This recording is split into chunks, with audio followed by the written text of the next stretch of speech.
everyone to another episode of Podium Stories. Today we have a very special guest in the building. His name is Finelli. He's the CEO of The Tour Guy, a new brand that has evolved from the suite of brands including the Roman Guy and the Paris Guy. Finelli left a Wall Street career behind in 2018, I believe, to move to Italy and eventually created a travel tech company that helps travelers see the best of Italy and Paris without the crowds. I know you guys are offering now some COVID-19 products with virtual tours. We'll get into that. But first of all, Sean, thank you for being here, man. Yeah, no problem. Did you say we started in 2018? We started, I think, 2008. 2008. Yeah, that's right. Cool. Oh, good. Yeah. So I wanted to start on that transition, on that move from Wall Street going to Europe, and how that decision came about, right? Was there a point in time that you were like, I'm not doing this anymore, I have to get out? Or was it a gradual decision of like you considering for a few months or years and finally moving to Europe? Well, you know, I have to, I just have to say that I am a diehard capitalist and I have no hate for Wall Street whatsoever. I am a big fan of Wall Street still. I like everything that represents. I'm not a, I don't paint it evil, although I understand many people do, and I understand why, and I respect their opinions on that. So I'm still pro Wall Street. I'm active on Wall Street in terms of trading and things like that, on my personal funds. But I just wasn't just not what I wanted to do with my life. You know, at one point I probably didn't think about it this much. I probably just went my gut decision of like, do you want to get a serious job on Wall Street now that you're done with school, or do you want to go, screw off in Europe for a couple of years and live in Europe? And I was like, you know what? I think the Europe decision sounds a lot more fun. I think that was just where I was going through my head. But I think if I were to boil it down a little bit more, it more would have been, in what way am I going to collect more personal memories? By working on Wall Street, 5 days a week, 12 hours a day, or by working in Rome? And I worked 7 days a week, actually, more like 14 hours a day most days. And my answer in my head was Rome. I just moved to Rome. I made way less money, but I really, really enjoyed all of my time there. Right. And do you think Wall Street was like a necessary stepping stone that you just had to go through, but didn't add a lot to your life? Or was there lessons that helped you later on while you were in Rome and then later as the CEO of the company? It's a good question. And I there's a lot of people that are successful without Wall Street. So I don't know. I always looked at myself when I worked, I didn't actually work in New York City on Wall Street. Obviously I worked at a bank in Florida, like Smith Barney and a few others. But it's quote unquote Wall Street. It's working with the, in the stock market and with equities.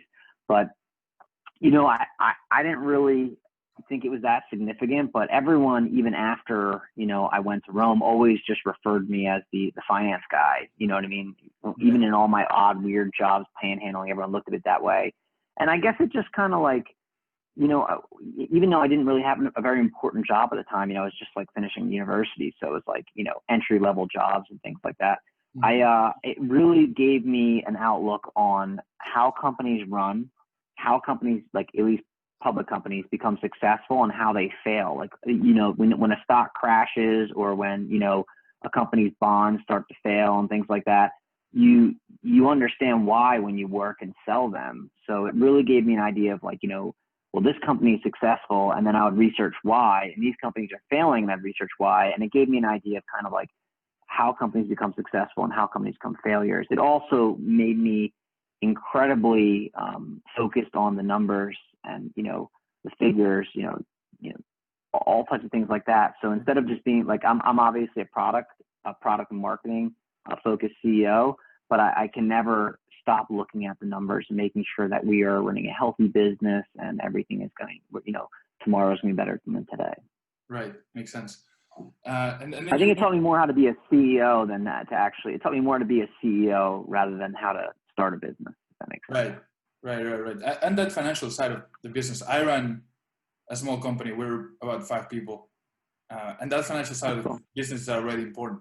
And we've seen, for me, it's been a challenge, but it's not something that comes naturally. So I can totally get how getting that experience early on helped you later as the CEO.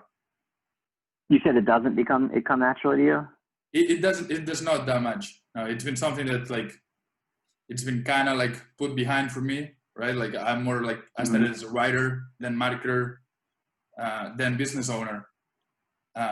So the financial side of things, it's something that I've had to learn and invest into my education, but not something that I came with as part of my package. How have you learned how to handle it?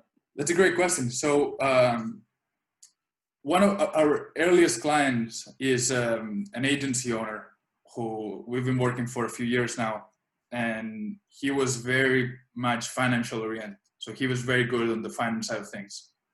And he, as my client, we eventually became friends. He became my mentor as well. And he's been able to help me out a lot in terms of like how to run a financially sound business, right? And what are the things that I have to keep track of, KPI, financial metrics, all that. So really from somebody who runs similar business model than I do, who has been through that a lot, he sold his own agency, is what helped me understand, because there's not a lot of material for CEOs to learn the financial side of things. At least I didn't find it. So the best way I learned was by seeing somebody and having that person help me. Yeah, that's great. I mean, it's, you know, for anyone else out there that's looking to run a business and, you know, and doing things like that, you know, everyone always wonders, like, and I've searched it, you know, back in the day so many times, like, what's the role of the CEO? And just so everyone knows, you know, understanding the financial side isn't fantastic, but no matter what, whether how good at accounting or not you are, as long as the job of the CEO is to make sure that there's growth in revenue. Right. So as long as you're doing that, you're doing a great job. Yeah, that's what I was focused in the beginning. But there's a lot of like the financial things and accounting that, especially at our young stage as a company, we've been running for 2.5 years. Like we didn't have the financials to like hire a finance person full time, right? So a lot of the things I had to handle myself, and that was tough in the beginning. Yeah. Like I kind of got to handle it. Yeah, it's tough. It's a tough thing to do. I mean, we there's, you know, a long time where we didn't have the money to do that, and you know, now we don't really have the money anymore to do that. You know, right. And eventually we will again, and that's how it works. You know, you just kind of gotta keep focusing on generating more revenue, and you know, hopefully your financial books are sound, and whatever government you're filing them in is happy with them, and as long as you can do that, you're pretty good. Yeah, that's what I was thinking. If we make more money than we spend, we'll be fine. The rest we'll figure it out later on. But for now, that's definitely the mark of a successful business. Yeah. So tell me about the early days in Italy, right? Because how old are you when you go there? I think I was like 24 when I first moved there. I'm you know, I'm 36 now, if I'm not mistaken. Yeah. Yeah, I mean, it was, I was there actually before that. I would summer in Italy. So I would take off work, and I kind of always had the, you know, I'm going to do things my way mentality, even if it meant I was getting fired. But somehow I always got hired back at all the jobs that I kind of took sabbaticals from. So I would summer there and go and work for like 60 or 90 or 120 days, however long I could drag out my summer, you know, by starting classes late and such. And that's kind of like when I was just really working like 14 or 16 hours a day. Right. Yeah. The question I wanted to ask you was, how did your ego play a role in this, right? Because like we're so accustomed to like, especially if you're coming from like working in banking on Wall Street, and now you're like doing tours. Did your ego took a hit, or did you understand from the beginning that it was something that you enjoyed doing, and like the circumstances did not affect you? That's a great question. I mean, and as you know, Europe is a little different than the States, you know, yourself being a European.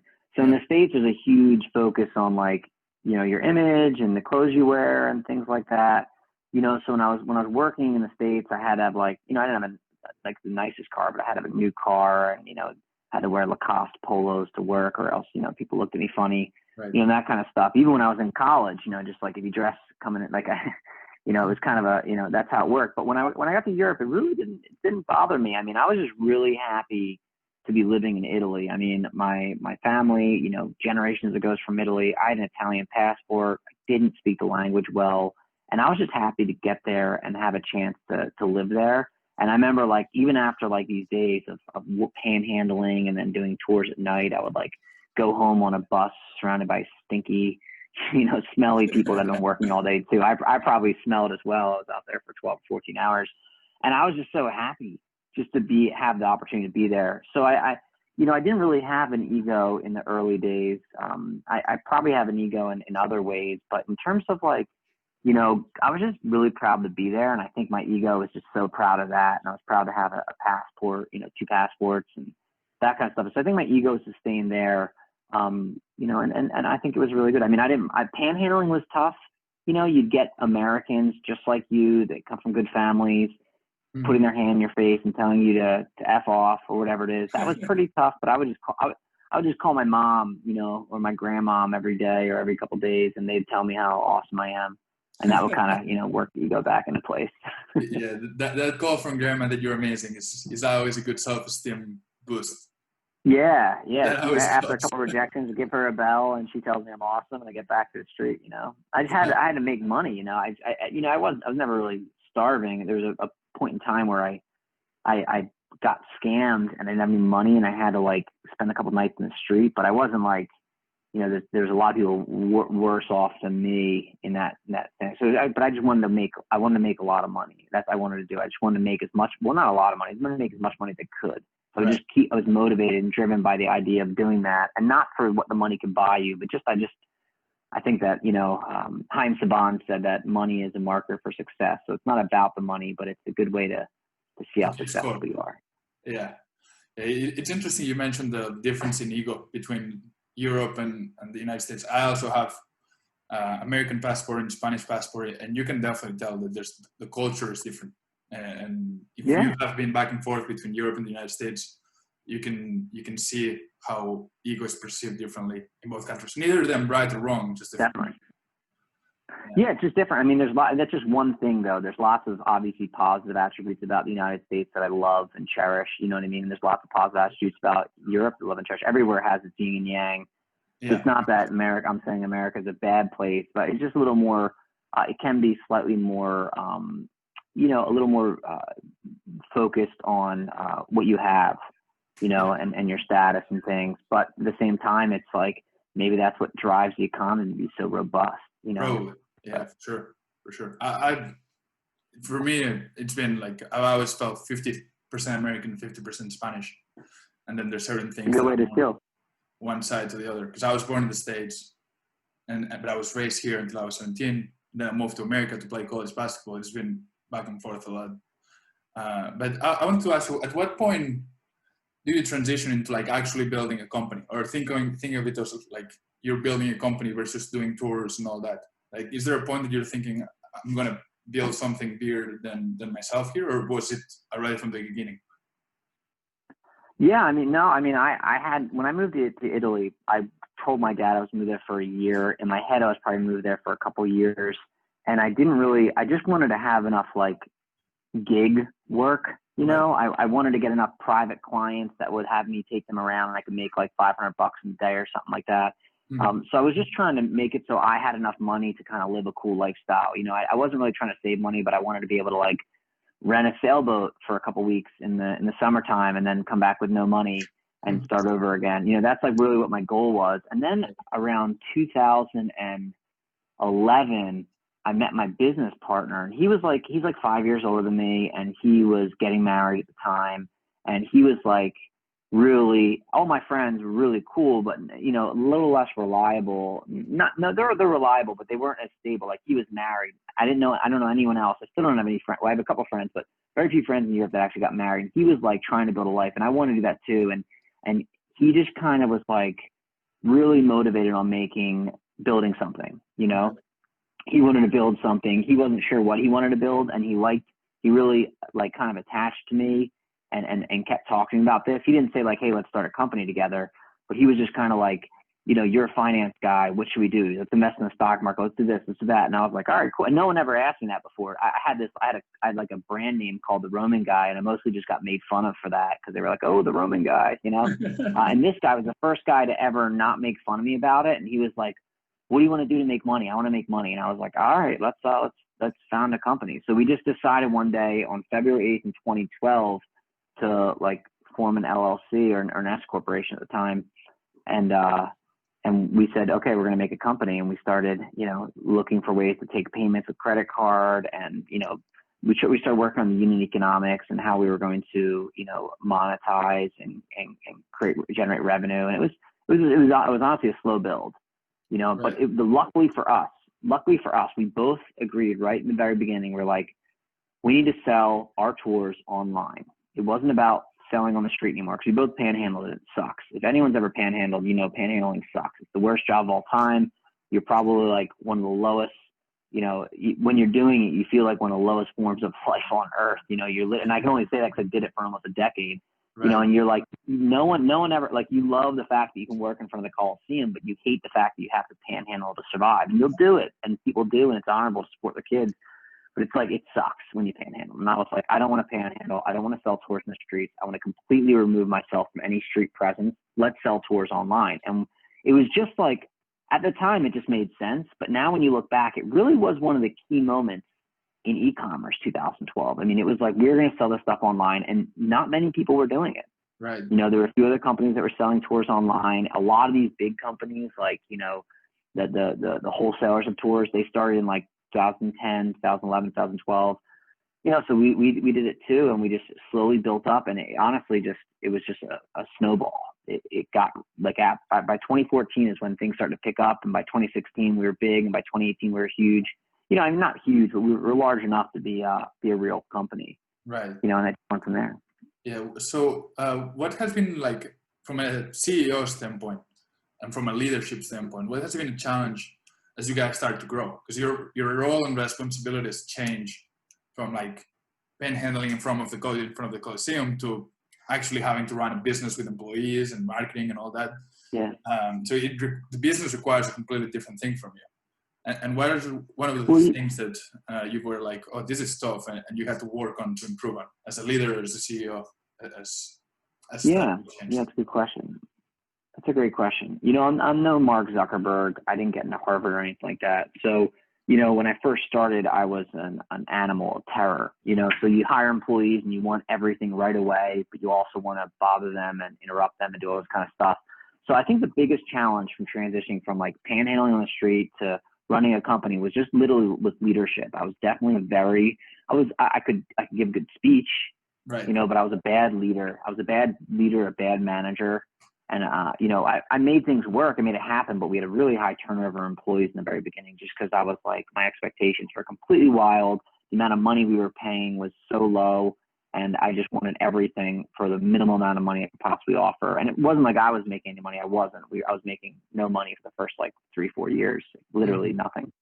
But I just was a bad manager. And at one point I kind of like, I was just so angry all the time because my expectations were so wild and unrealistic that I started reading all these management books, and then I realized I was the person they were talking about when they gave the negative examples. And I think that was my biggest challenge. Yeah, it was a big moment of realization. I was like, oh, they're talking about me. There's one book I read where it was like, here's like 20 negative attributes.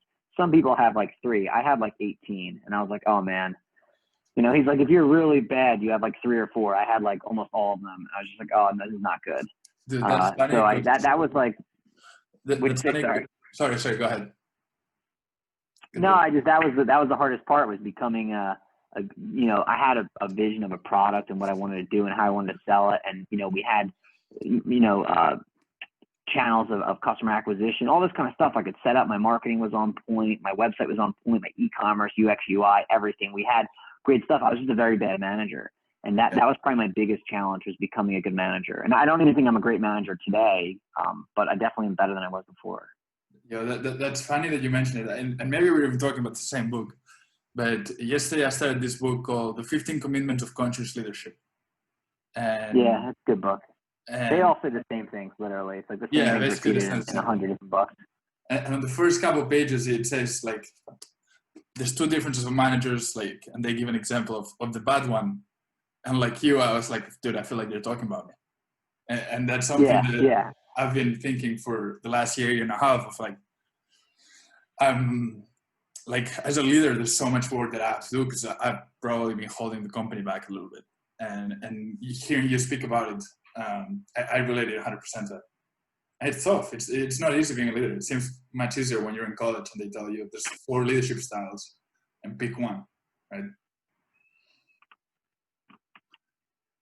But yeah, man. Yeah, I mean that is really how it works. I mean, I know you said like I think they're talking about me, but they're definitely talking about us in those books, and that's what it is. And it's like when entrepreneurs like no one ever talks about an entrepreneur, and it's like, you know what, that guy, that entrepreneur, he was completely sane, not bipolar, and a great manager. They all sucked. You know what I mean? Every great, like, you know, we shouldn't put ourselves in the same categories as, you know, the Elon Musk and Steve Jobs. But these guys are insane, you know, and it kind of like is like this, like, good and bad. Now, I'm nowhere near either of those guys, obviously.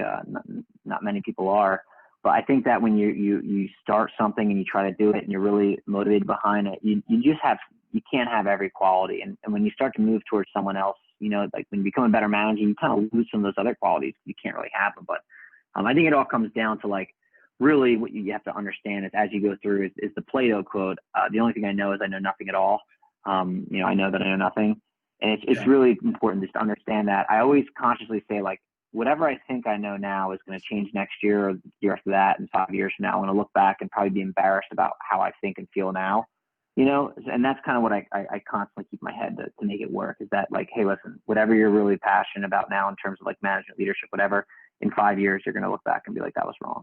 Absolutely. We have to constantly evolve. Yeah, it's a process, and it's a process, and it requires constant improvement. We have 4 or 5 minutes. I have a couple of questions to wrap this up. I could probably go a couple minutes over if you need to. It's fine. Oh, perfect. So I read on a past interview that you did that they asked you, well, like, what's the definition of success, or how can you be successful? And you talk about a bad component of it being luck, just random luck. Yeah. So I want to ask you, in what ways do you think you've been lucky, and how has luck made an impact in your business? Because that's something that, as entrepreneurs, I think we all have a bit of an ego and try to like say that we've done it ourselves and with no help, but there's definitely a luck component into it. So I want to hear about your lucky moments.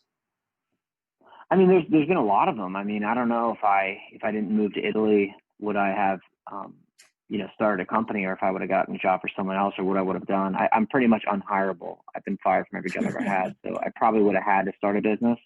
But I mean, even just like the reason I started my business, I just randomly met, you know, someone in Rome that said like, hey, do you want to, like, while I was backpacking with my brother, and that person was like, hey, do you want to just stay here and work? And I was like, yeah, that sounds like an awesome thing to do. And I didn't stay that summer. I came back the next summer and worked, but it was just like a, you know, that was luck, you know, and I wouldn't have started the company that I have now had I not met that person. There's a zero chance, or maybe a slight chance, but very little chance. Otherwise, you know, just when I started the company, when we launched the website, the stage of e-commerce, like if I came in right now and there was companies like my own company and some of our competitors' companies that kind of own the search game for Rome, it's got to be really hard to move up. The time I was just like, you know, it was just right timing, you know, the right timing to kind of move into things. So I think I've been very lucky. There's a lot of things I've been lucky about, you know, now it's, you know, there's a lot of things that financed growth for companies like mine. There's a few of us in Rome that are a little bit on the larger side. And, you know, had I started later, it'd just be impossible to enter the market, or very difficult to enter the market right now, just because there's economies of scale. Makes sense. Let's also talk about bad luck, right? And the situation that is happening right now with COVID and the virus, and how that's affected your business. How are you guys doing? How are you guys dealing? First of all, mentally, you know, with the pressure and the situation as a company, and you as an individual.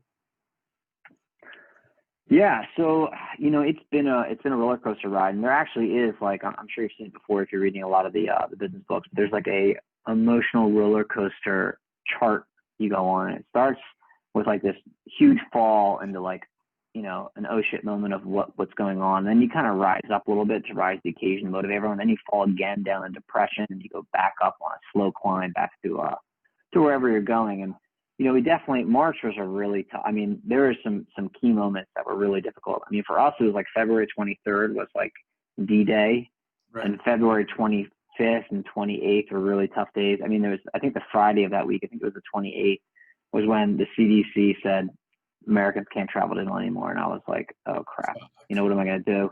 Yeah. You know, we're a direct to consumer business, so there are a lot of hurdles there. There are a lot of things we were preparing to double in size from 2019 to 2020. So in Q4, we hired 21 people that were hired on the specific, you know, with a specific goal of preparing for the customers that were going to come in 2020. Right. So in Q4 2019, we hired 21 people. We paid their salaries that were supposed to help service the customers that did not come in 2020. Jesus. So yeah, and they were all on staff for, you know, anywhere from 1 to 6 months, and all the work they did was just for nothing.